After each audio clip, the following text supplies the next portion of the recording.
بسم الله الرحمن الرحیم. السلام علیکم. پروګرام اسلام آباد اور سره زیم علانور وزیر کتونکو ز پارلیمنت هاوس کې موجود یم. نن به د بجټ په حواله سره د پارلماني ور سره د صحافیانو سره خبرې کوو چې دوی د بجټ په حواله سره نظر سلري. په بجټ کې یو عام کس ته د ریلیف ته ورکولو لپاره څه امکان شته او کنه، او د سره بجټ کې حکومت ته یو عام کس ته د ریلیف لپاره څه اقدامات چتول پکار دي. په دې مختلفو سیزونو به د پارلماني ور سره د صحافیانو سره خبرې کوو. راځي د موږ سره اوسئ. قومی اسمبلی بجٹ وفاقی حکومت پیش کړی دی، بالکل ظلم دی، زیاتې دی. تاسو دوه درې بنیادي شیزونو ته وګورئ. د هر ملک ترقي د هغې د پاکستان په حساب سره اگر تاسو وګورئ، اګریکلچر ترقي او د لارج سکیل مینوفیکچرینګ د غټو کارخانو لګېدل، د هغې گروت کول، دا چې کوم دی نو دې سره ملک راوچتېږي. چونکې دا لارج سیکټرز دي. دوه اګریکلچر ملک ته پاکستان په هغې کې چې ډېر خلک اګریکلچر اکټیویټي کېږي، منافع یې پکې ډېرو خلکو ته به جابز ملاویږي، ډېرو خلکو ته منافع کېږي، روزګار، ټکټر والا، ټرالی والا، دکان والا، یوریا والا، نور مطلب هر سړی به پای کې اکټیویټي کوي، پیسې به ملاویږي، لیوینګ سټانډرډ به ښه کېږي. دا شانتې به ورسره په لارج سکیل مینوفیکچرینګ. ګوره یو فګر دی، زه به ورسره شیر کوم، بس ګراف دی د بجلی استعمال تا ته ښیي چې آیا ستا چې کوم دی نو کارخانې په بره روانې دي. چې څونه کارخانې ډېرې لګي دونه به د بجلی استعمال ډېر کېږي. ما سره ګراف دی 2021 نه پس چې کوم دی دا بالکل هائی ټولو کې زیاته بجلی به کارخانو هغه ورځو کې استعمالوله، چونکې لارج سکیل مینوفیکچرینګ کېدو د 4 نه 10% پورې تحریک انصاف په اخرني حکومت کې گروت روانو، فیکټریانې لګېدې. د هغې نه پس چې د عمران خان حکومت ختم شو، یو ډپ راغې پر بجلی په استعمال کې. چونکې کارخانې لګي نه، کارخانې بندیږي لګیا دي، نو انډسټریل استعمال چې کوم د بجلی دی ښکته را روان دی. سو دیٹ از پرون په موږ اکانومیسټ سره ناستو، پایي موږ ته ډېر ډیټیل کې په دې باندې ډسکشن کو، پریزنټیشن یې راکړو.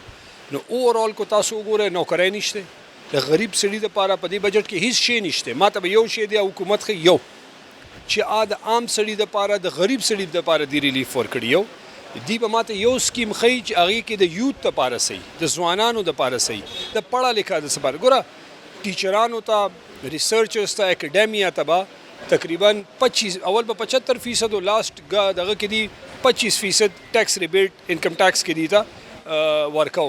څه کالیا زیرو. نو ته بیسیکلی ریسرچرز خو هغه خو ستا راروان نسل تیاری ریسرچ کوي، هغه په یونیورسټۍ کې دی، کالج کې دی، تر هغه نه ریبیټ والے اب څه کوي، په تنخواه گزاره نه کېږي، اب نوکري پرېږدي کالجونو کې، یونیورسټو کې پی ایچ ډیز او دغه خلک دي. اب بیا دا کار کوي چې اب پرایویټ فرم سره، ورلډ بانک سره، ایشین ډیولپمنٹ بانک سره، نورو دغه سره آنلاین کنسلټنسي کوي.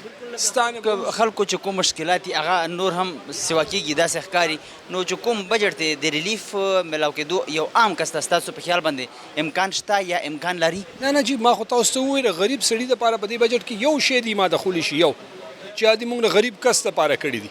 کو دې کوم تنخواګانو باندې ټیکس ورکو یا ټیکس یې کم کو. ګوره کاربن لیوي 2.5 2.5 روپۍ ولګوله، آیا په مالدار سړي نه ده لګولې، هغه په هغه سړي باندې لګوله چې کوم موټر سایکل کې تیل اچي، کوم گاډی والا. نن سبا خو هر سړي سره، غریب سړي سره موټر سایکل دی، مالدار سړی به موټر سایکل نه ګرځي. نو هغه ته ژوند نور ګران کو، بجلی ګرانه ده، سولر پینل باندې ورته 18% ټیکس ولګو. یو غریب سړي به په چت باندې یو پینل، دوه پینل یې لګولې او هغې باندې به هغه راکوړ، چونکې بجلی بل هم نشي ورکولی او بجلی شته هم نه. زموږ طرف ته خو بالکل نشته په کې پي کې، تاسو هغې ګواه یې 18 او چې کومه بجلی راځي هغې کې والټیج مسله ده، پکې پې نه چولي. نو ځان ته یو پینل قرض پرزو کي او راوالي، دوه پینل ولګوي، په هغې باندې ته په 19,000 روپۍ یو پینل دی، ته پې 18% ټیکس ولګوې، 3,500 روپۍ یو یونټ پینل چې کوم دی نو ګران شو. نو هغه 3 پینل یې لګوي، هغه ته به هسې چې کوم دی نو په 27,000 روپۍ باندې 10,500 روپۍ هغه ته چې کوم دی نو هغه لکه نقصان دی. نو د غریب سړي نه خو دې حد تلوسه کوشش کړی دی چې دی راغي په مری باندې زور کی. فاینانس منسټر وایي چې موږ ایکسټرا سر ټیکس نه دی لګولی.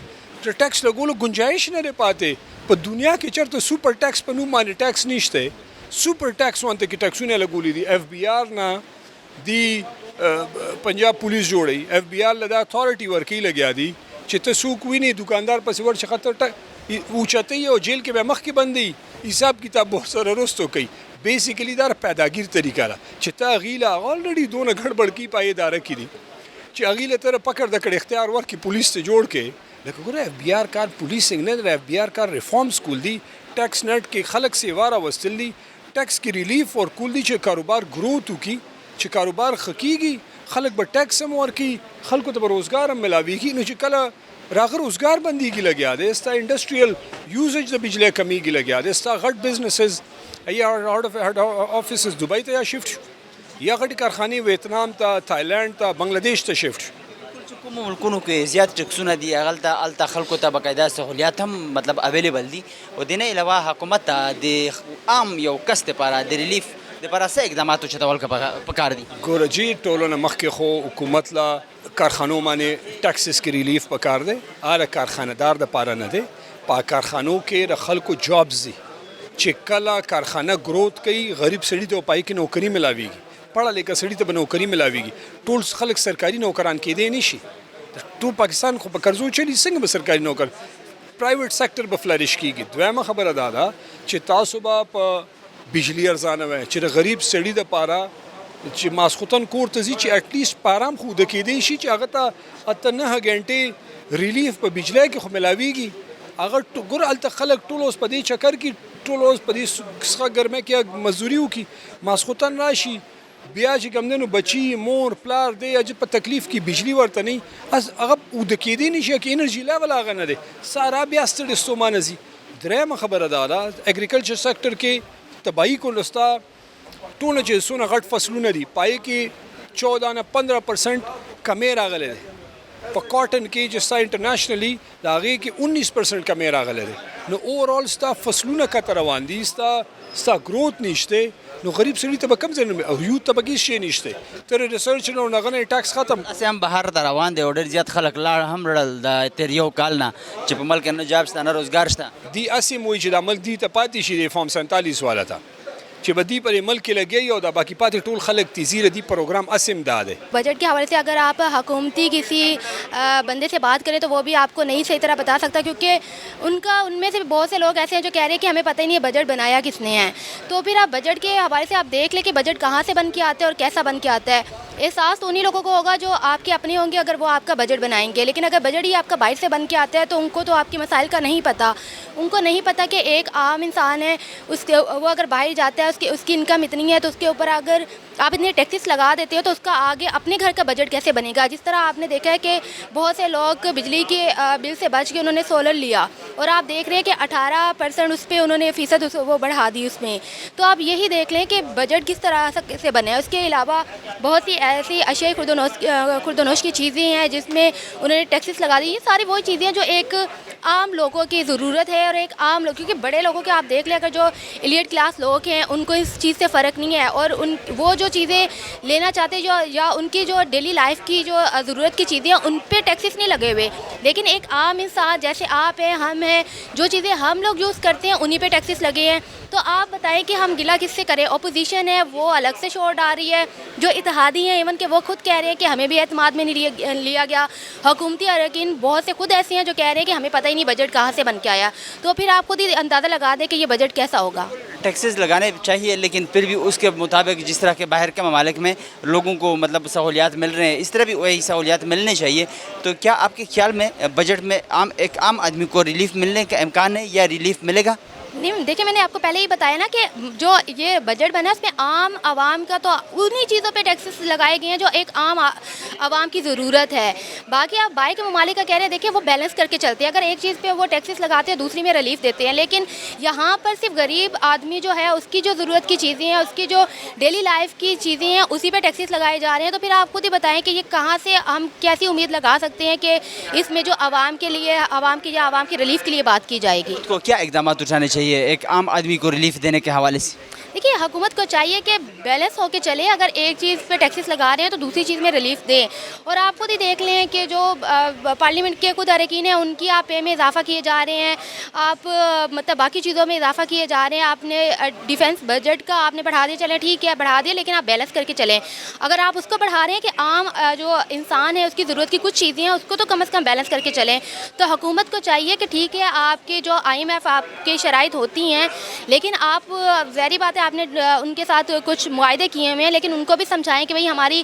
عام عوام ہے اور وہ یہ کر سکتے ہیں، اور اگر وہ چاہیں تو وہ IMF سے بول کے وہ یہ کر سکتے ہیں، لیکن ہماری حکومت خود ہی یہ نہیں چاہتی کہ ایک عام عوام کو ریلیف ملے. تو ان کو چاہیے اگر انہوں نے بجٹ ایسا ہی بنانا ہے تو کچھ نہ کچھ ریلیف دیں. کسی ایک چیز پہ ٹیکسز لگاتے ہیں تو دوسری چیز میں ریلیف دے دیں تاکہ کچھ بیلنس ہو کے چلے.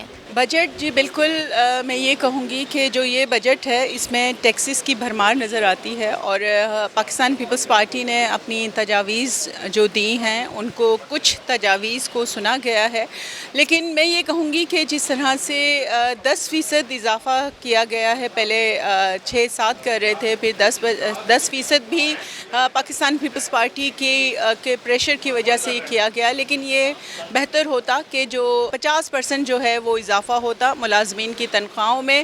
اور خاص طور پہ اس بجٹ میں جو خاص ایک جو دیکھا گیا ہے، جو بیوائیں ہیں جن کی پینشن جو ملتی تھی ان کے جو ہے وہ ان کے ہسبینڈ کی ڈیتھ کے بعد، تو وہ 10 سال بعد جو ہے وہ بند کر دی جائے گی. تو 10 سال بعد وہ اور جو ہے خاتون بزرگ ہو جائے گی، وہ کہاں جائے گی، کس در پہ جائے گی. تو یہ ایک بڑا میں سمجھتی ہوں اس حکومت کا یہ غلط اقدام ہے، اس کے اوپر سوچنا چاہیے. اور جو ہے خاص طور پر بیواؤں اور بچوں کے حوالے سے جو بھی میں سمجھتی ہوں ان کو بجٹ میں ریلیف ملنا چاہیے، وہ اس کو ختم نہیں ہونا چاہیے بلکہ بڑھنا چاہیے. اور خواتین کے حوالے سے بھی ہم نے دیکھا کہ کوئی ایسی چیز نظر نہیں آ رہی جو ان کی فلاح و بہبود کے لیے جو ہے وہ شروع کی جائے، یا ان کے اوپر کوئی بجٹ ایسا مختص نہیں کیا گیا جو خاص طور پر آپ دیکھیں جو آنے والے وقتوں میں.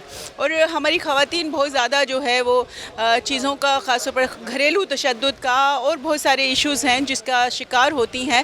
تو وہ جو ہے اس سیکٹر میں جو ہے بہت کم بجٹ رکھا گیا ہے. اور میں یہ کہوں گی کہ جو ہے حکومت کو سوچنا چاہیے کہ غریبوں کا بجٹ ہونا چاہیے. تجاویز کی بات کی کہ پیپلز پارٹی نے تجاویز دی ہے حکومت کو بجٹ میں اور جو ٹیکسز لگے اس کے حوالے سے، تو کیا پیپلز پارٹی کو لگتا ہے کہ اسی تجاویز سے ایک عام آدمی کو فائدہ ملے گا؟ جی بالکل، ہم نے کوشش کی ہے کہ جس طرح سے سولر پینل پہ 18% جو ہے وہ جو ہے ٹیکس لگایا جا رہا تھا، اس پہ وہ حکومت جو ہے 10% پہ مانی ہے. لیکن ہماری یہی جو ہے بات تھی کہ اس کو ٹیکس فری ہونا چاہیے، کیونکہ اگر ایک غریب آدمی اگر پنکھا اور بلب جلا سکتا ہے سولر کی پلیٹ سے، تو وہ بھی اس سے چھینی جا رہی ہے. میں یہ کہوں گی کہ آلریڈی اتنا جو 300 یونٹ بجلی جو ہے فری کرنے کی بات کی گئی تھی الیکشن میں آنے سے پہلے، اور اب جو ہے وہ لوڈ شیڈنگ ہر جگہ ہے اور ہر جگہ کہیں پہ تو بجلی ہے ہی نہیں. تو جو سولر سے لوگ بجلی پیدا کر رہے تھے، اپنا گھر کا پنکھا اور بلب چلا رہے تھے، وہ بھی جو ہے اب بند کر دیا گیا ہے. تو اسپیشلی ٹیکس کی صورت میں جو لگ جائے گا آگے آنے والے وقت میں، تو وہ غریب آدمی کہاں جائے گا. تو ہم پاکستان پیپلز پارٹی کوشش یہی کرتے ہیں کہ یہ ٹیکس فری ہونا چاہیے تھا، لیکن حکومت ہے، ہم کوشش سے کیا بنے گا. اور دوسرا یہ ہے کہ ایک عام آدمی جو کہ موجودہ صورتحال میں انتہائی مشکل میں ہے، بجٹ میں کیا آپ کے خیال میں ایک عام آدمی کو ریلیف ملنے کا امکان ہے یا ریلیف ملے گا بھی؟ بالکل، جس طرح سے جو میں نے کہا کہ اس میں تو بہت کم نظر آتا ہے، ٹیکسز کی بھرمار ہے. اگر کہیں زیادہ ٹیکسز لگائے گئے، ٹیکسز کم کیے گئے ہیں تو کہیں پر زیادہ بڑھا دیے گئے ہیں. تو مجھے نہیں لگتا کہ اس بجٹ میں جو ہے وہ ایک عام آدمی کو ریلیف ملے گا. اور ہماری کوشش یہی ہے، ہم الائز ہیں، ہم حکومت کا حصہ نہیں ہے پاکستان پیپلز پارٹی، ہم گورنمنٹ میں نہیں بیٹھے ہیں، لیکن ہاں جمہوریت کو سپورٹ کرنے کے لیے ہم بیٹھے ہیں. لیکن اگر حکومت کہیں پر بھی بات کرے گی غریبوں کے جو خاص طور پر جس طرح سے وہ بجٹ میں کمی کی، تو ہم وہاں پر ان کی آواز بن کر اٹھیں. بات کی کہ ہم حکومت میں نہیں ہے، ہم ویسے ساتھ دے رہے ہیں جمہوریت کی وجہ سے، تو بجٹ پاس کرانے میں جس طرح کے ٹیکسز کی بھرمار کی آپ نے بات کی، تو پاس کرانے میں ساتھ دیں گے؟ دیکھیں، جو تجاویز اگر ہم نے دی ہیں اس پہ اگر حکومت مانتی ہے تو ہم بالکل اس میں پھر پاس کروائیں. کو ایک عام آدمی کی ریلیف کے لیے کیا اقدامات اٹھانے چاہیے؟ بالکل، دیکھیں یہی ہونا چاہیے کہ ٹیکسز میں کمی ہونی چاہیے، اور زیادہ سے زیادہ غریب آدمی کو جو ہے وہ ریلیف ملنا چاہیے، خواہ وہ صحت ہو، تعلیم ہو، اور خواتین کے حقوق کی بات جہاں ہم کرتے ہیں اس حوالے سے جو ہے وہ ٹیکسز میں کمی ہو، ان کے بجٹ کو بڑھایا جائے، تو یہ جو ہے غریب آدمی کو جو ہے ریلیف دے سکتا ہے. یہ بجٹ عوامی بجٹ نہیں ہے، عام آدمی کو کوئی ریلیف نہیں. ڈیفینس ایکسپینڈیچر اور بڑھا دیا، اس کے نتیجے میں لون اور بڑھ جائے گا. 8 ٹریلین سے زیادہ تو لون ہے ڈیپٹ سروسنگ کے لیے ہے، تو وہی پھر بچ کیا گیا عوام کے لیے، ترقی کے لیے کچھ بھی نہیں رہا، اور جو بچ گیا ہے اس میں ڈیفینس کو چلا جائے گا پیسے. تو اس لیے یہ بجٹ تو ایک بدترین بجٹس میں سے ہے. کیا عام عوام کی مشکلات میں مزید مطلب حد سے زیادہ اضافہ ہوگا؟ جی بالکل اضافہ ہوگا، اور اضافہ ہو رہا ہے. پاورٹی لائن کے نیچے 50% سے زیادہ لوگ جا چکے ہیں، اور مجھے خطرہ یہ ہے کہ اس سے زیادہ لوگ اگلے بجٹ تک چلے جائیں گے. عام انتخابات میں موجودہ حکومت کی جو مطلب آئے ہوئے بیٹھے ہوئے ہیں 300 یونٹ فری ہونے کی بات کی تھی، اور ابھی سولر پینل پر ٹیکسز، کیا کہیں گے؟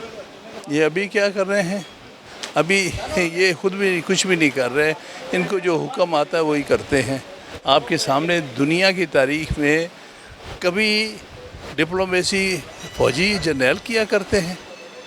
یہ ایگزامپل کہیں نہیں ملے گی آپ کو. بھئی کم از کم کچھ چہرہ تو رکھ لو جمہوریت کا، وہ بھی نہیں رکھ رہے. اب انہوں نے کہا فیلڈ مارشل صاحب نے کہ میں ڈپلومیسی کروں گا، ان کو جو میں حکم دوں گا ہم یہ سلوٹ ماریں گے. میں ایک عام آدمی کو آپ کے خیال میں ریلیف ملے گا یا ریلیف ملنے کا امکان ہے؟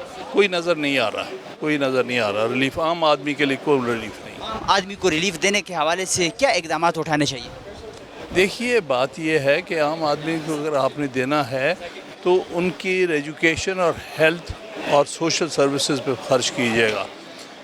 یہاں پر ایجوکیشن پر سب سے کم بجٹ استعمال ہوتا ہے. دنیا بھر میں پرسنٹیج آف بجٹ پر جو تعلیم پر بہت زیادہ ہوتا ہے. انہیں کوئی احساس ہی نہیں ہے کہ اس ملک میں کروڑوں بچے جو ہیں وہ اسکولوں سے باہر بیٹھے ہیں، اور پھر یہ تعلیم پر خرچ کرنے کو تیار نہیں ہے، صحت پہ خرچ کرنے کو تیار نہیں ہے. ڈیفینس کی بجٹ کی آپ نے بات کی کہ ادھر مطلب اتنا بجٹ رکھا گیا ہے، لیکن سیکیورٹی صورتحال آپ کے سامنے ہے خیبر پختونخوا بلوچستان میں، اور تعلیم پر مطلب خاص توجہ دینی چاہیے. دیکھیے بات یہ ہے کہ وہ سیکیورٹی کے لیے ان کو کام کرنا چاہیے، یہ بالکل فرض ہے ہماری آرم فورسز کا. لیکن حکومت کرنا، یہ سیاست کرنا، یہ سیاسی جو ہے کنسٹرکشن کرنا ان کا کام نہیں ہے.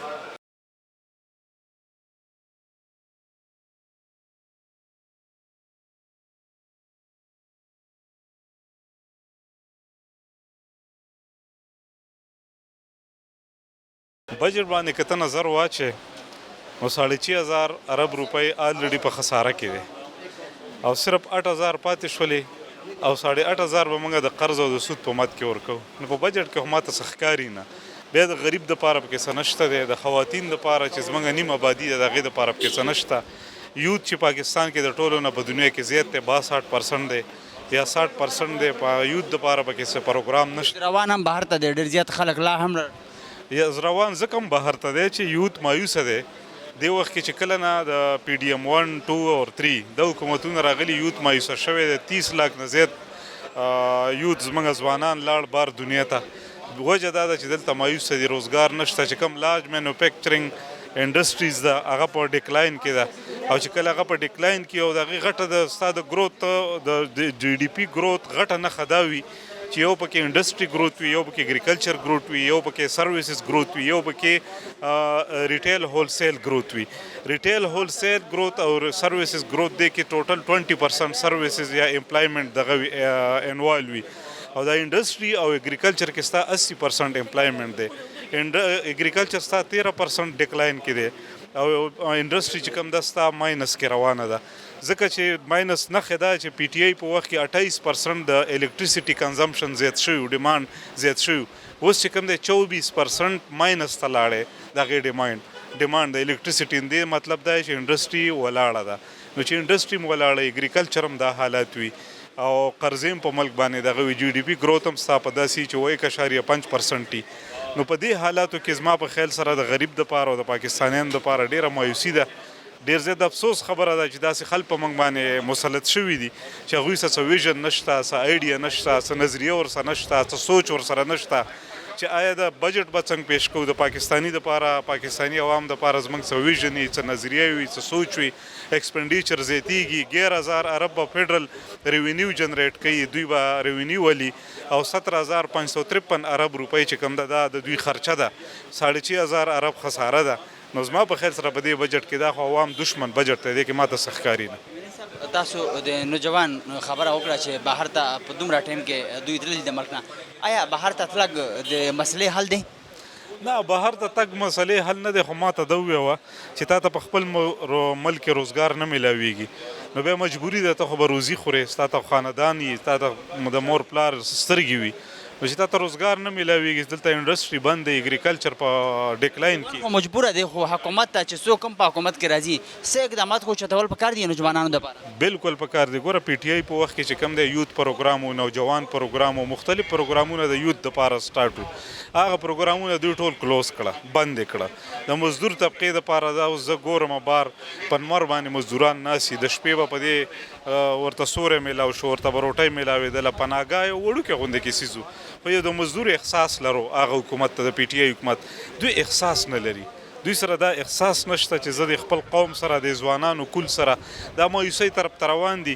دوی وایي ریمیټنس زیات شو، ریمیټنس ځکه زیات شو 30 لاک ځوانان د پاکستان نه لاړ، 30 لاک چې لاړه خو به کور ته روزۍ دپاره څه پیسې رالیږي چې هلته څه پیدا کوي، د هغې په وجه ریمیټنس لږ زیات شوي دي. خو زما په خیال سره داسې حکومت چې هغوی الیکشن نه یي ګټلی او جعلي منډیټ باندې راغلي، هغوی سره د عوامو غم نه، عوامو غم هغې سره دوی دا مخصوصوي چې موږ خو د عوامو په ذریعه راغلي نه وو، نو چې نه وو راغلي موږ د عوامو پروګرام دوی سره نشته. په بجټ کې به د ستاسو په خیال باندې یو عام کس ته ریلیف میلاویږي یا ریلیف به میلاو شي؟ زما په خیال سره ماته په بجټ کې داسې هېڅ خبره نه ښکاري چې عام کس ته پکې ریلیف میلاو شي. که تاسو د پاکستان کې د ګرانۍ شر وګورئ نو د اوسه پورې د 3 کالو کې ته وباسي دا تقریبا 52% پاکستان نه 42 یا 52 د فګر کې زه خطا کېږم 52% ګرانی په پاکستان کې راغلی ده. دوی خو سوی چې 4% ده او 2% ده او 3% ده، یو څیز چې په 100 روپۍ دی نو هغه په 204 روپۍ شوی دی، نو دې وخت کې دا 4 روپۍ دی لږ ټایم کې ګرانیږي، نو دوی هغه 4 روپۍ یادوي، هغه 100 روپۍ نه یادوي چې دا 3 کاله کې موږ 100 روپۍ ګران کو، نو ګراني ډېره زیاته ده. د عوامو دپاره پکې مایوسي ده، خو الله دې وکړي چې کوم طاقتور حلقې دي هغوی ته دا احساس وشوي چې کم خل موږ مسلط کوو چې هغوی کې څه ټیلنټ، څه کوالټي، څه ویژن، څه نظریه پکې وي، نو بیا د هغې نه پس مسلط کوي. بجٹ تو کوئی خاص اٹریکٹیو بجٹ نہیں ہے، اس میں سب مسائل کو ڈیل نہیں کیا گیا، اور خاص کر کے پی کے کو تو بڑا اگنور کیا گیا ہے، اور کوئی ایسے ریلیف جو کہ اب سرکاری ملازمین کو کسی حد تک، اور وہ بھی بہت کم، انہیں ان کی وہ سیلریز وغیرہ کے بارے میں کچھ تھوڑی اضافہ کیا گیا ہے جو کہ میں سمجھتا ہوں کہ ناکافی ہے. پختونخوا کی اگنور ہونے کی بات آپ نے کی، تو وجہ کیا ہے اگنور کرنے کی؟ وجہ یہ ہے وہاں پی ٹی آئی کی حکومت ہے، اور مرکزی حکومت اسے اس طرح سے سپورٹ نہیں کرتی، بلکہ سپورٹ تو کیا ہمارے جو وہ بنتے ہیں مرکز کے ساتھ ہمارا حساب کتاب، اس میں بھی انہوں نے ابھی تک وہ ادائیگیاں نہیں کی. اگر وہ ادائیگیاں ہو جاتی تو ہمارا صوبے کا بجٹ جو کہ اچھا ہے لیکن مزید وہ اچھا ہوتا. حکومت کو ایک عام آدمی کی ریلیف کے لیے آپ کے خیال میں کیا اقدامات اٹھانے چاہیے یا ریلیف ملنے کا امکان ہے؟ دیکھیں جی، عوام کو تو ان کی سیلریز نہیں ہے کہ وہ بڑھائیں گے، وہ بیچارے تو قسم پرسی کی حالت میں رہتے ہیں، مہنگائی کو وہ فیس کر رہے ہیں، انہیں کوئی بھی سرکاری نہ ان کی تنخواہ ہے، نہ ریلیف ہے، نہ کوئی چیز ہے. اپنا کاروبار کرتے ہیں، اپنے آپ کو رکھتے ہیں. کاروبار بھی محدود ہو گئے ٹیکسز کی وجہ سے، پیٹرول کے مہنگے ہونے کی وجہ سے، اور دیگر اشیاء خوردنوش کی مہنگا ہونے کی وجہ سے. تو عوام کے لیے کوئی ریلیف اس میں نہیں دکھائی دی. ملے گا کیسے ریلیف؟ موجودہ حکومت سے کوئی ریلیف ملنے کا امکان مطلب امید ہے؟ دیکھیں جی، میں نے پہلے بھی کہا تھا کہ جو یہ مختص شدہ رقومات ہوتی ہے منصوبوں پہ یا کچھ، وہ بھی جو ہے وہ ٹرانسپیرنٹ نہیں ہوتی، وہ لوگ جو اسے کھا پی بھی جاتے ہیں، اور جو کہ ایک سرکولیشن کرتی ہے، سرکولیشن ہوتی ہے، سرکولیشن آف منی، تو اس میں عوام بھی کچھ کما سکتے ہیں، کوئی کام لے سکتے ہیں، کوئی ٹھیکہ لے سکتے ہیں، کوئی کوئی ایسی جاب اس میں کر سکتے ہیں، لیکن وہ بھی جو ہے وہ مخصوص لوگوں کے لیے ہے۔ پاکستان اب مخصوص لوگوں کا ملک رہ گیا ہے، عوام کا اس میں کچھ بھی نہیں ہے۔ تو عوام مشکلات میں ہی ہوگا اور جو محسوس لوگ جن کی آپ بات کر رہے ہیں وہ خوش ہوں گے؟ جی، ملک کی اشرافیہ جو ہے اس کے لیے ہر بجٹ اچھا بجٹ ہوتا ہے اور عوام کے لیے کوئی ریلیف نہیں ہوتی۔ د بجٹ په حواله سره ستاسو نظر څه دی؟ بجټ کمزورې بجټ دی او ځکه کمزورې دی چې بجټ بیسیکلی د دې قوم د یو کال د معیشت د ژوند روح وي، دې کې دوه خبرې نشته. یو دا نشته چې موږ به د خپل زمونږ برآمدات چې دي یا ایکسپورټ چې ورته وایي دا به موږ څنګه زیاتوو، ولې چې ورځ په ورځ کمیږي لګیا دي او دومره کم دي زمونږ ایکسپورټ چې کوم دي امپورټ په مقابله کې 1.9 ریشو لري. دې له وجې نه ډېره زیاته زر مبادله چې کومه ده موږ ضایع کېږي، قرضونه را باندې زیاتېږي. دویمه خبره دا ده چې کلونه وشول چې د ملک کې چا انویسټمنټ نه دی کړی او انویسټمنټ دپاره څه انسینټیو نشته، ایکسپورټ دپاره انسینټیو نشته. مطلب دا ده چې بجټ وایي چې ګزاره به کوو، نو دغه ګزارې چې یعنی دا نه کېدل وجه څه ده؟ بدامني د اول خو بدل ته من راولی، بل دا نظام به ټیکوي، عدالتونه دی چې دا علي نو کوم انټرنیشنل فارم به راځي او انویسټمنټ به کوي. امن به څنګه راځي؟ امن به غلام نبي راولی. بجټ کې یو عام کس د ریلیف لپاره څه اقدامات تاسو ته په نظر راځي یا اقدامات هم نشته، ځکه خو دا بدامني جوړیږي، معیشت خلکو ته وسایل ذرایع چې کوم دي زیاتولی نه شي، نو دا شوکې غلې او ډاکې خو به کېږي. په کار ده چې بجای د دې چې موږ د روزګار مواقع زیاتې کړې وې، موږ د دې زراعت ته توجه ورکړې وې، هیلث او ایجوکیشن ته موږ لاړو په ډیفنس کې مو بیا اضافه وکړه. د خلکو په مشکلات کې به نور هم د دې بجټ سره اضافه کیږي؟ دا 15 دن کې به خلکو ته اندازه وشي. حل یې څه دی؟ د خلکو چې کوم مشکلات دي خلک ته څه کول پکار دي؟ خلک ته ګوره خلکو خپل هم دا ذمواري ده که نه چې ځان له روزګار مواقع پیدا کړي. یعنی تخم دی هغه کري چې کوم فصل ښه ورکولی شي، ایریګیشن کې مواقع شته، په جنګلات کې شته، په ابنوشي هر څه کې ټیکنیکل تعلیم ده. لکه حکومت ته که چا هیله وي که نه، نو حکومت خو چې کوم ده صاحب ټیکسونه لګول پکار دي، خو د هغې مطابق عوام ته هم مطلب ریلیف چې کوم د دوی حقوق دي هغه ملوېدل هم پکار دي. ټیکس هم ډېر غیر مناسب شرح ده. لکه مطلب دا ده چې 70% خلک خو غله دي، ټیکس ورکوي نه. که دغو ټیکس ورکولی په د غریبانو به ولې بوج زیاتې ده؟ نو چې چا د ټیکس وسته د پاکستان جوړېدنه واله تر نن وخته پورې په ټیکس باندې ناست دی. په کار دی چې دا زمونږ دا ټیکس چې کوم نظام ده د دې کې بهتري راشي. د غلو خبره وکړه چې ټیکس نه ورکوي، د دې بیا روکتام څنګه کیږي؟ بیا د دې خلاف څه اقدامات اوچتول پکار دي؟ کار دا چې فوجداري مقدمې ور زیاتې کړي، فوجداري قوانینو ته واچوي، لږ سختی پکار ده. بجٹ جی عوام دشمن بجٹ ہے، اس میں کوئی گروتھ کی اسٹریٹجی نہیں، کوئی کسی قسم کی ایسی کوئی ایلیمنٹ نہیں ڈالا جس سے آپ کو نظر آئے کہ ترقی ہوگی، بلکہ اس کے اتنے نقصان میجر ہیں ہم نے پوائنٹ آؤٹ کیے تھے. وہ نقصان جو ہیں وہ آپ کو آگے جا کے پتہ چلے گا، امیجیٹلی پتہ چلے گا. بجٹ کی ازمپشنز جو ہیں جس کے اوپر بنیاد رکھی گئی کہ جی پیٹرولیم پرائسز نیچے ہیں، وہ بنیاد آلریڈی ختم ہو چکی ہوئی ہے، پیٹرولیم پرائسز بڑھ گئے ہیں. تو میری نظر میں یہ بوگس بجٹ ہے. اور لیکن بدقسمتی سے لگتا یہی ہے کہ پیپلز پارٹی نے باتیں تو بڑی کی ہیں، گفتگو تو بہت کی ہے کہ ہم اس کو اپوز کرتے ہیں، لیکن ووٹ وہ اس کے حق میں ہی کریں گے. سب باتیں ہی کرتے ہیں، آپ کے سامنے ہی ہے کہ انتخابات سے پہلے 300 یونٹ فری ہونے کی بھی بات ہوئی تھی، لیکن ابھی سولر سسٹم پہ بھی ٹیکس لگایا جا رہا ہے. تو کیا آپ کے خیال میں جو مطلب غریب طبقہ ہے جو کہ ایک عام آدمی ہے اس کو ریلیف ملنے کا امکان ہے یا ریلیف ملے گا بھی؟ ریلیف تو بالکل الٹا ہے جی. کیسے ریلیف ملے گا؟ آپ سولر جو بجلی سے بچنے کے لیے سولر پینلز لگائے اور جو سولر پینلز لگا رہے ہیں جو مفت آپ کو بجلی ملتی ہے، وہ اس کے اوپر انہوں نے ٹیکس لگا دیا. 18% سے آپ 10% کر رہے ہیں، لیکن چلیں وہ بھی 10% بہت بڑا ٹیکس ہے. اور اس کا بہانہ یہ بنا رہے ہیں کہ جناب ہم اپنے لوکل انڈسٹری کو سیو کرنا چاہ رہے ہیں، لیکن لوکل انڈسٹری تو ہے ہی نہیں سولر پینل بنانے والی، اس کو کیوں سیو کریں؟ ڈیمانڈ اتنی زیادہ ہے کہ آپ کو بلکہ مفت دینا چاہیے. جو میں نے بڑے باہر کے ممالک دیکھے ہیں وہ ان کی حکومتیں جا کے لوگوں کو کہتی ہیں کہ یہ پکڑیں، یہ سولر پینل ہے، اس کی آپ ادائیگی آرام سے کرتے رہیں، کیونکہ وہ چاہتے ہیں کہ ایک گرین انرجی ہو۔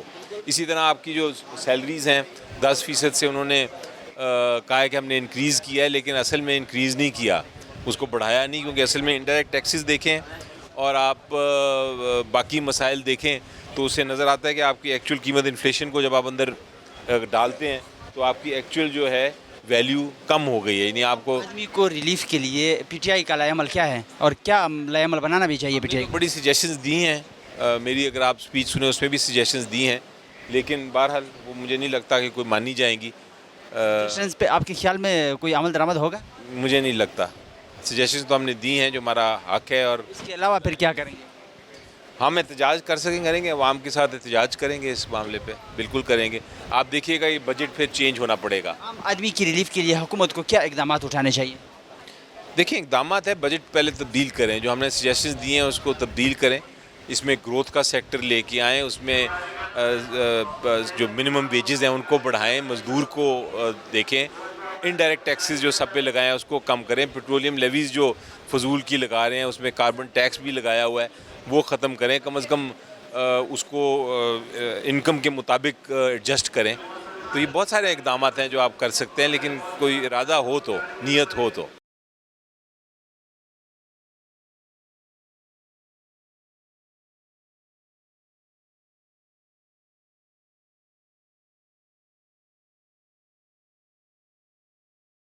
بجٹ یہ جو ہے ہمارا بجٹ ہے گورنمنٹ کا، جو گورنمنٹ جو بیٹھی ہوئی ہے اس میں ہم سب جو ہیں اس میں شریک ہیں بجٹ میں۔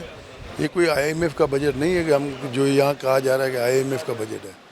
بجٹ تو گورنمنٹ بناتی ہے، گورنمنٹ وقت نے بجٹ بنایا، کنڈیشنز کو مد نظر رکھنا پڑتا ہے، وہ لون دیتے ہیں، قرضہ دیتے ہیں، پھر وہ کہتے ہیں ہمیں قسطیں واپس نہیں ہوتی ہیں، آپ لوگ قسطیں ہمیں صحیح طریقے سے واپس نہیں کرتے، آپ کی یہ جو ہے وہ کمزوریاں ہیں، ان کمزوریوں کو آپ درست کریں، ٹیکسیشن کو آپ درست کریں، اور جو ہے وہ لوگ ٹیکس نہیں دیتے ہیں ان سے ٹیکس لیں، اور اس طرح کی چیزیں ہوتی ہیں۔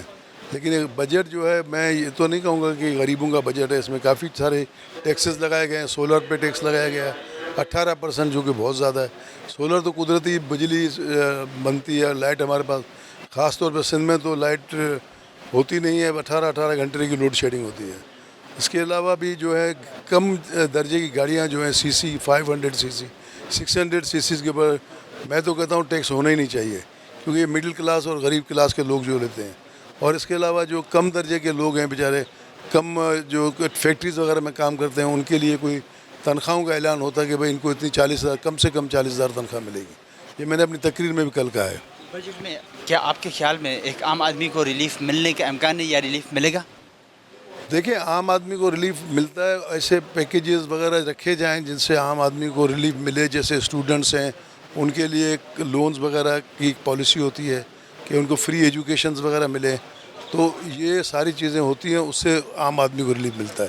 فارمرز ہیں، لیبرز ہیں، ان کے لیے ایسی پالیسیز بنانی پڑیں گی۔ بجٹ میں جو ہم امینڈمنٹ ہم نے کہا ہے کہ امینڈمنٹ ہم کریں گے، وہ ان کو منوائیں گے اس حکومت کو، کیونکہ ہم خود حکومت کا حصہ ہیں، ہم خود پیپلز پارٹی ہے، ایم کیو ایم ہے، یا دوسرے جو ہے نون ہے، یہ سب حکومت کا حصہ ہے۔ یہ بجٹ کوئی آئی ایم ایف کا بجٹ نہیں ہے جو سب کہہ رہے ہیں آئی ایم ایف کا بجٹ ہے، بجٹ تو حکومت وقت بناتی ہے۔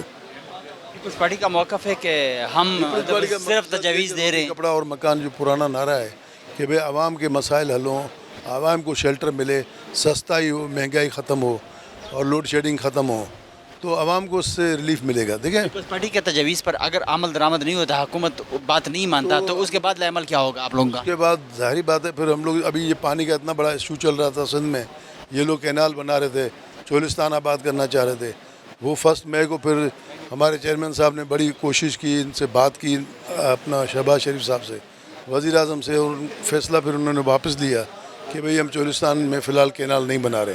اب ایک صوبے کو آپ آباد کرو گے، دوسرے صوبے کو آپ غیر آباد کرو گے، تو اس طرح کی پیپلز پارٹی پھر اپنا ایکشن لیتی ہے، مطلب ان سے لڑائی کرتی ہے پیپلز پارٹی، یہ ہماری قیادت۔ آپ کے خیال میں ایک عام آدمی کی مشکلات میں کمی آئے گی یا اضافہ ہوگا؟ یہ جو بجٹ آیا ہے اس میں عام آدمی کی وہی حالت رہے گی جو پچھلے سال تھی۔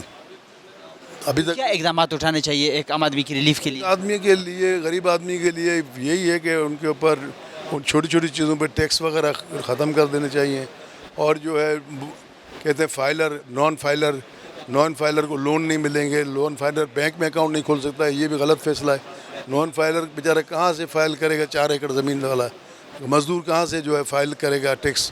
تو ان کے لیے سہولت پیدا کی جائے کہ وہ بینک میں اکاؤنٹ بھی کھول سکیں اور لون بھی لے سکیں، اور کم از کم جو فیکٹری میں کام کرنے والا آدمی ہے یا پرائیویٹ کام کرتا ہے اس کی تنخواہ 40,000 تک ہونی چاہیے۔ بجٹ پہ بحث چل رہی ہے، بہت ساری چیزیں ہم نے اس میں امینڈمنٹ کرائی ہیں۔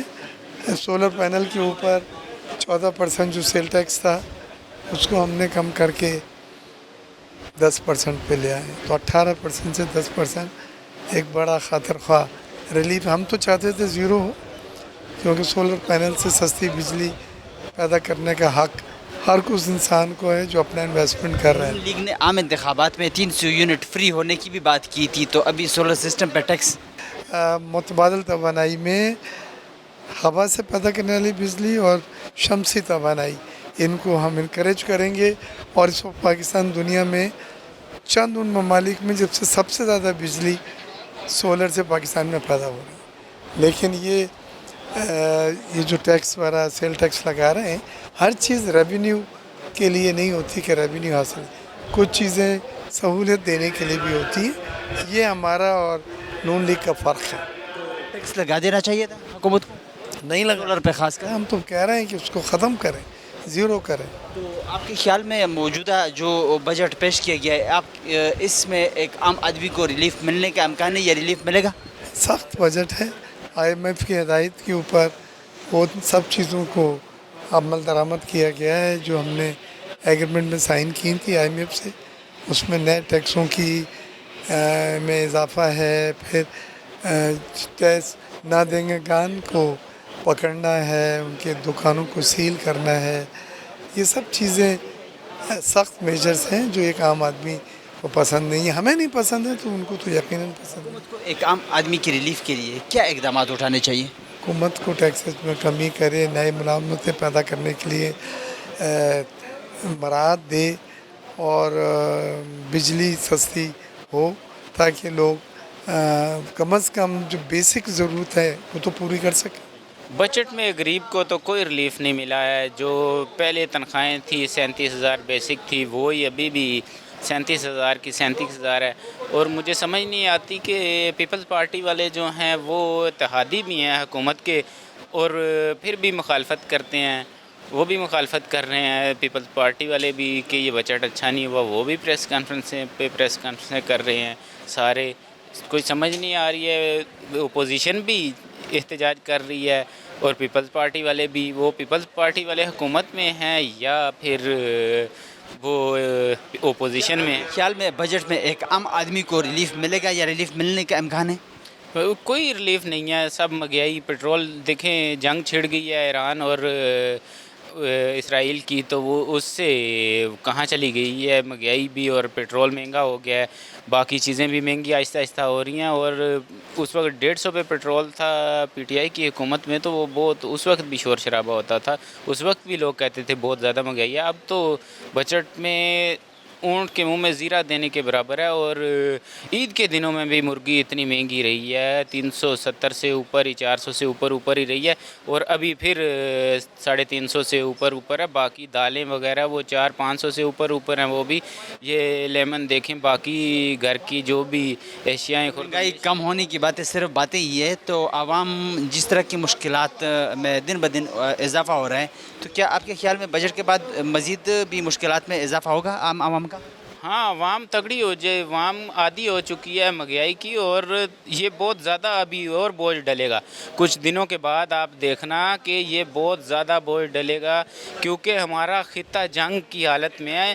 پہلے پاکستان کی اور انڈیا کی جو جنگ ہوئی اس میں بہت زیادہ معاملات خراب ہوئے، اور ابھی دیکھنا کچھ دنوں کے بعد اس کے اثرات ادھر آئیں گے، مہنگائی بہت زیادہ ہو جائے گی۔ جب بارڈر بند ہو جاتے ہیں تو جو باہر سے چیزیں آ رہی ہوتی ہیں تو اس وجہ سے بہت زیادہ مہنگائی بڑھ جاتی ہے، جو اندرونی چیزیں ہی ہوتی ہیں وہ ہی رہتی ہیں، باقی بہت زیادہ مہنگائی ہو جائے گی، دیکھ لینا، یہ عوام کی چیخیں نکل جائیں گی۔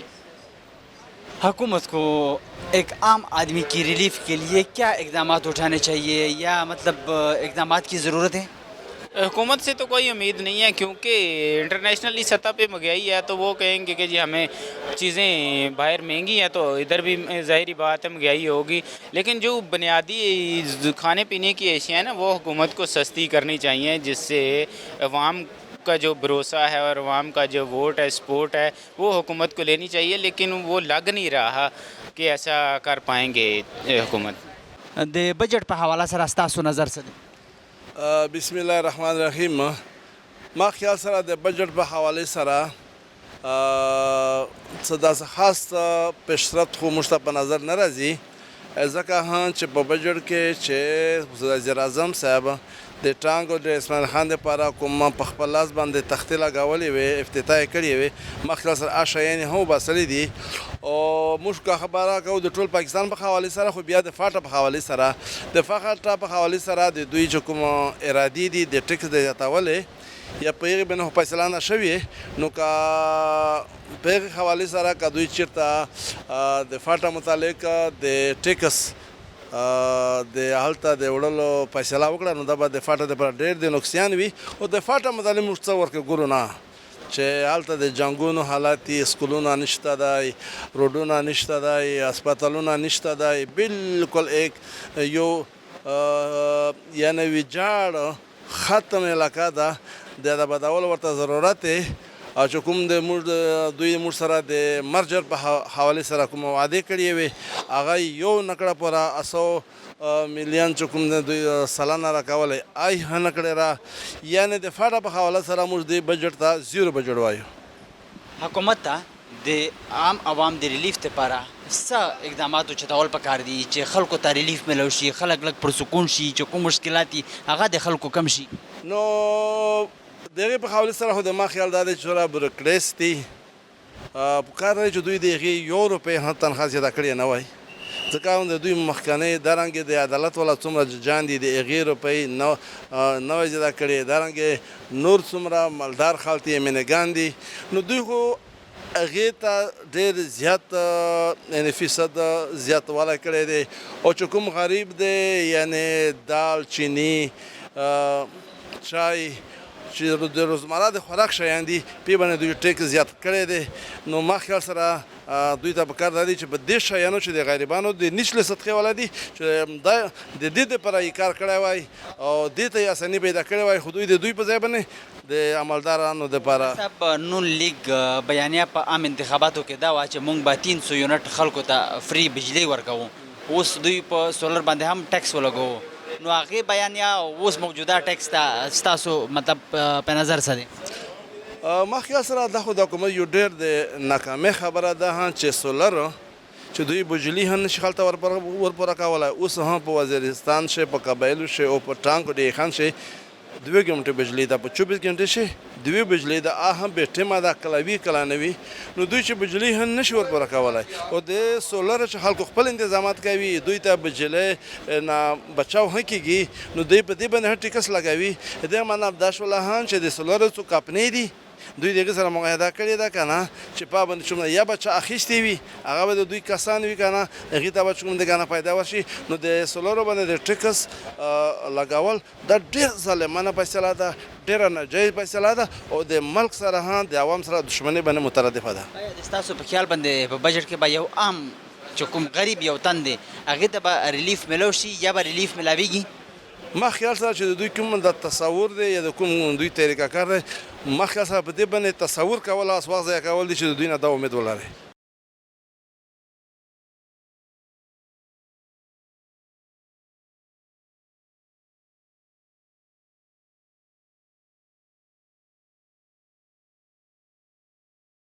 बजट के इन हालात में जिस तरह के हमें हुकूमत मिली है और जिस तरीके से इसकी मैशत को संभाला गया है, और ये बजट माशाल्लाह बड़ा अच्छा है और आवाम को भी इसमें फ़ायदा है और तनख्वाहें भी बढ़ी हैं, पेंशन भी बढ़ी है, तहफ़्फ़ुज़ के लिए भी हमारी अफ़वाज पाकिस्तान की और तरक्की के लिए और आगे बढ़ने के लिए भी इसमें रखे गए हैं, फंड रखे गए हैं.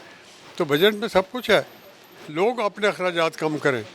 लोग चाहते हैं कि पहले से ज़्यादा लिबास भी हों, शादियों पर ख़र्च भी हों और गाड़ियाँ भी हों اور موٹر سائیکل بھی ہوں اور اس پر پیٹرول بھی سستا پڑے، تو میں سمجھتا پوری قوم کو دیکھنا پڑے گا جن حالات میں ہم گزر رہے ہیں اور جس طرح دشمن جو ہے وہ اس کی بڑی بری نگاہ سے ہمیں دیکھ رہا ہے. ہمیں قوم بن کے آگے بڑھنا ہوگا، اپنے اخراجات کو کم کرنا ہوگا اور بجٹ جو ہے پورے ملک کو لے کر ہم نے آگے بڑھنا ہے. اور یقیناً ان حالات میں جب کہ یہ بالکل اس کو اس کنارے پر لے گئے تھے کہ ہمارا بیڑا گرک ہونے والا تھا، اس کو سہارا دیا ہے اور اللہ کے فضل سے پاکستان آگے بڑھے گا. ٹیکس لگنے چاہیے لیکن دیگر ممالک کی طرح جو کہ عوام کو سہولیات میسر ہیں، کیا پاکستان میں بھی اسی طرح کی سہولیات ہیں؟ دیکھیے جی، ہمارے کرب و جوار جتنے ممالک ہیں ان سب سے زیادہ سہولیتیں یہاں ہیں. دیکھیں بڑے بات انڈیا کی بات ہوتی ہے، لوگ میں جانتا ہوں کہ فٹ پاتھ پر لوگ سوتے ہیں شہروں میں، اور یہاں تو اللہ کا فضل ہے، لیکن یہاں لوگوں کو جو محنت کرتے ہیں ان کو تو معاوضہ ملتا ہے. جو محنت نہ کریں اور گھر میں بیٹھے رہیں ان کو کیا سہولت دی جا سکتی ہے؟ تو اور عوام کو بھی اپنے اخراجات کم کرنے چاہیے، کوشش کرنی چاہیے کہ اپنی آپ کی بچت کریں. یہ شادیوں پر جو خرچ کر رہے ہیں یہ کیوں کر رہے ہیں؟ میں تو اس دور سے گزرا ہوں جب بڑی آسانی سے شادیاں بھی ہو جاتی تھی اور لوگ بڑی تسلی سے بڑے مختصر پیسوں سے اخراجات کرتے تھے. یہ ہم نے کیا کریں؟ یہ موٹر سائیکلیں اور کاریں میں جب دیکھتا ہوں، یہیں دیکھیں یہیں جو کاریں کھڑی ہیں، کبھی اتنی دیکھی تھی آپ نے؟ میں تو بہت پرانا جانتا ہوں، اس وقت تو کیا تھا. آپ نے بھی دیکھا ہوگا کہ کس طرح دن بدن ہم اخراجات بڑھا رہے ہیں. تو بجٹ جو موجودہ حالات میں اس سے بہتر بجٹ اور کیا ہو سکتا ہے؟ تمام سہولتیں دی گئی ہیں، تمام اخراجات پورے کرنے کے لیے چلا گیا ہے اور پاکستان کی معیشت کو آگے بڑھائے گا. آپ نے بات کی کہ ہمیں بہت مشکل حالات میں حکومت ملی، تو پی ڈی ایم کی حکومت بھی آپ لوگوں کی ہی تھی، اس وقت سے لے کر اب تک 3.5 سال ہو گئے ہیں، تو کیا سب کچھ مطلب واپس کنٹرول پہ 3 سال ہوئے ہیں. اب تو وہ کہتے تھے نا کہ یہ دیوالیہ پالا ہونے والا ہے، بچایا اس کو، IMF کی تمام شرائط کو پورا کیا ہے. اور پہلے میں یہاں بڑا ہوتا ہے کہ جی وہ جیل میں پڑا ہے، اس کے 4 سال کے دور میں کیا ہوا؟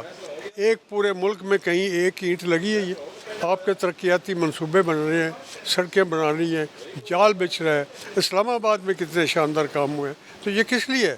روزگار بھی پیدا ہوتا ہے لیکن آبادی بہت بڑھ رہی ہے. اصل میں بات یہ ہے کہ آبادی اتنی زیادہ ہو چکی ہے کہ اس کو کنٹرول کرنا ہمارا فرض ہے اور ہمیں احتیاط کرنی چاہیے. نون لیگ نے 8 فروری کے عام انتخابات سے پہلے یہی نعرہ لگایا تھا کہ 300 یونٹ فری بجلی دیں گے، لیکن اب سولر سسٹم پہ بھی مطلب اگر سولر جتنے جو لوگ سسٹم لگا رہے ہیں اس پہ بھی ٹیکس لگا رہے ہیں. 300 یونٹ کی مطلب جو بات ہوئی تھی اس پہ کوئی عمل درآمد کبھی نون لیگ نے کیا کہ ہم مفت بجلی دیں گے، یہ کبھی نہیں ہو سکتا، کبھی بیان نہیں دیا. سوال یہ ہے کہ سولر سسٹم پہ کیا ہے؟ سولر سسٹم جو امپورٹ کرتے ہیں بڑی پلیٹیں ان پر ٹیکس لگایا گیا، جو یہاں مینوفیکچر ہیں اس پر تو نہیں ہے. میں تو رہا نا بجٹ کسی نے پڑھا ہی نہیں. جو یہاں پلیٹیں ہیں جو یہاں سے مینوفیکچر اس پر کوئی ٹیکس نہیں ہے. ٹیکس باہر والوں کو تھا، اس کو بھی ریڈیوس کر رہے ہیں کیونکہ بڑا شور مچا ہوا ہے کہ سولر.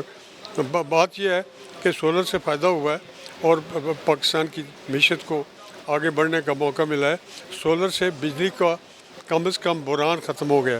اور یہ بجلی پتہ ہے نا کتنے گھنٹے بند ہوتی تھی، یہ بھی تو مسلم لیگ نون کے دور میں اس کو ٹھیک کیا گیا اور اب سولر سے اور بہتر ہوئی ہے. اپوزیشن کا دعویٰ ہے کہ موجودہ بجٹ میں ایک عام آدمی کے لیے کوئی ریلیف نہیں ہے اور کیا ریلیف چاہتے ہیں؟ کہ نہ کوئی ریلیف ملنے کا امکان ہے. نہیں، کیا ریلیف چاہتے ہیں؟ عام آدمی کو کیا ریلیف چاہتے ہیں؟ 10% تنخواہیں بڑھ گئی ہیں، پینشن بڑھ گئی ہے، کیا ریلیف چاہتے ہیں؟ اور یہ ہے کہ کاروبار بڑھے گا، صنعتیں چلیں گی تو لوگوں کو ریلیف ملے گا، کاروبار بھی ملے گا. میں دیہاتی آدمی ہوں، مجھے پتہ ہے کہ دیہات میں یہ بار یہاں بھی بات ہوئی ہے کہ ہم گندم کاشت کرتے ہیں، اس کو پورا معاوضہ نہیں ملا، وہ ملنا چاہیے اور انشاءاللہ آئندہ ملے گا. د بجٹ په حواله سره ستاسو نظر څه دی؟ ټولو کې زیات غریبانو له املا ماته کړه. الله مریم بلاول د دې مور پلار بچو ټولو له سزا ورکړه چې کوم غټ ګاډي کوي چې دا ولاړ دي د ټولو باندې 40% ټیکس کم کو، او چې کوم ورکوټه ګاډي وي چې غریب سړی اخلي، موټر بایک شو، رکشا شو، سوزوکی مهران، هغې باندې 18% ټیکس واچولو. خوراک باندې عام سړي له 18% ټیکس، غریب له 20% ټیکس. پټرولو باندې کاربن لیوی، ډیزلو باندې کاربن لیوی. امریکې کې یورپ کې دا کاربن لیوی نشته، پاکستان کې واچوله. او ما ته دا ووایه چې دا کاربن لیوی دنیا کې چېرته نشته او پاکستان کې تش په غریبي ولګوله. تاسو به ګورئ زه خو ګوره پی ټی آی یم، سیاسي خبره کومه، خو الله تندر راشه په چا باندې چې پاکستان تنګي. ګوره دا بل به پیپل والا هم ورکوي، نون والا به هم ورکوي، اے این پی والا به هم ورکوي. غرق تباه کړل، داسې بجټ یې جوړ کړی دی. خو مونږ پروټیسټ کوو به، مونږ دا بجټ پاس کېدو ته نه پرېږدو، که وهیم که جیل ته هم بوځي. د عمل ولی خان صاحب کردار ته په کم نظر ګورئ؟ خو سیاسي درته دا ویلی شم چې باچا خان پارټي چا نشوه ختمولی، ضیاء الحق ختمه نه کړه، ایوب خان ختمه نه کړه، دوی په خپل لاسونو ختمه کړه. آیا موجوده چې کوم بجټ دی یو عام کس ته د ریلیف د ستاسو په خیال باندې څه عام تبا خواصو له بس ارس ورکړل، خواص چې بس خواص ژوندي، غریب دې مړ شي، عام سړی دې مړ شي، میډل کلاس نه وي چې متوسط طبقه وایو چې هغه دې هم پکې مړ شي. د ستاسو د پروټیسټ نه علاوه لای عمل څه دی؟ کولی څه شو؟ ټوپک راوباسو، ورپسې بمونه ورپسې را خلاص کړو، بله لاره څه ده موږ سره؟ پروټیسټ پروټیسټ پروټیسټ. عوام د څه کول پکار دي د دوی د خپلو حقوقو دپاره؟ عام راونوتو که نه نو وجني مو، ستاسو بچي هم وجني. اوس خو ستاسو جو هغې ته ګریوان ته لاس اچولی به بچي درله وجني به. ترکیافته ملکونو کې چې کوم ټکسونه لګېدلي دي هلته کې خلکو ته هغې شانتې ریلیف هم میلاویږي، سہولیات هم میسر دي. دلته هغه قسم سہولیات تاسو ته؟ تقریر کے تپوس کو کہ آپ نے جو ٹیکس لگائے ہیں آپ ہمیں اسکول دیں گے، ہسپتال دیں گے، دوائی دیں گے، گھر دیں گے، کیا دیں گے؟ یہ سب نہ راکې خپل کور ته وړي. دا ظلم نه دی؟ ظلم دی، خو چې خلک ظلم ته ځان ټینګ کړی دی چې بس ټیک شو موږ نه راوځو، موږ ظلم ته نشو ټینګېدی. پی ټي آی والا خو ټول جیلونو کې دی، عمران خان جیل کې دی. که خپلو حقوقو دپاره خلک راونوتل نو چې کوم د دوی مشکلات یې په هغه کې به نور هم اضافه کېږي. بجلي یې ترې واغسته، اوبه یې ترې واغستې، ګیس یې ترې واغستل، نو پاتې څه شو عام سړي سره؟ چې عام سړی په دې هم خوشحاله دی چې زه غریب یم، زه تباه یم، نو ټیک ده بیا. پښتونخوا کې د بجلۍ دومره زیات لوډ شیډینګ د پی ټي آی حکومت هم دی. پاکستان کې 6,000 هایډل بجلی جوړیږي، اوبو والا هغه 4,000 میگا واټ مونږ جوړو. زمونږ ټوټل ریکوایرمنټ خیبر پختونخوا 2700 میگا واټ ته، مونږ ته 1100 راکوي، مونږ له 2 روپۍ کې جوړو، دی مونږ له 80 روپۍ کې واپس خرڅوي. خو ظلم دی که نه؟ او فیډرل ګورنمنټ لاس کې دی دا. ستاسو هم په لاس کې و چې هغې نه پس تر اوسه پرې وجبات چې کوم دي هغه هم پاتې دي؟ داسې لوډ شیډینګ و کې پي کې خلکو نه تپوس وکړه، زما ولې منې؟ زه خو پی ټی آی یم، زه خو پی ټي آی کې خبره کوم، خلکو نه تپوس وکړه. په بجټ کې آیا د ستاسو په خیال باندې یو عام کس ته د ریلیف د اقداماتو دپاره د حکومت نه څه توقع لرئ چې دوی به څه اقدامات اوچت کړي؟ دا د مالدار حکومت دی، سره هېڅ توقع نشته. مالدار حکومت دی، بینکرانو حکومت دی، د سرمایه‌دار حکومت دی، دې نه تاسو هېڅ تمه مه کوئ. خلک د هغه شانتې پریشان وي لکه کوم چې موجوده صورت خو طبیعي را روانه ده، صبر وکړئ. نور خو نور پرېږده، پیپلز پارټۍ والا هم چغې شروع کړي دي چې دا ډېر سخت خراب بجټ دی. پی ټي آی خو پرېږده، مونږ هسې اپوزیشن یو، پیپل پارټۍ والا چغې وایي، ایم کیو ایم والا چغې وایي. وایي چې مونږ په حکومت کې نه یو ورسره، خو صرف د جمهوریت د مضبوط جمهوریت ستاسو ډېر د ماماز وی او چې تاسو جمهوریت کې ورسره ولاړ یې. الیکشن هم به یې لړی دی، فارم 47 باندې ناست یو، دا جمهوریت ته. کتونکو د بجټ په حواله سره د پارلماني ممبرانو سره د صحافیانو هم تفصیلي خبرې تاسو واورېدې چې کوم اپوزیشن غړي دي هغه وایي چې موجوده بجټ سره به د عام ولس چې کوم مشکلات دي په هغه کې به نور هم اضافه کیږي، خو چې کوم حکومتي ممبران دي هغه وایي چې کوم موجوده بجټ حکومت پیش کړی دی هغه ډېر زبردست دی. د دې سره زموږ د دې پروګرام وخت سرته رسي. د بل پروګرام دپاره زموږ سره اوسئ. الله پامان.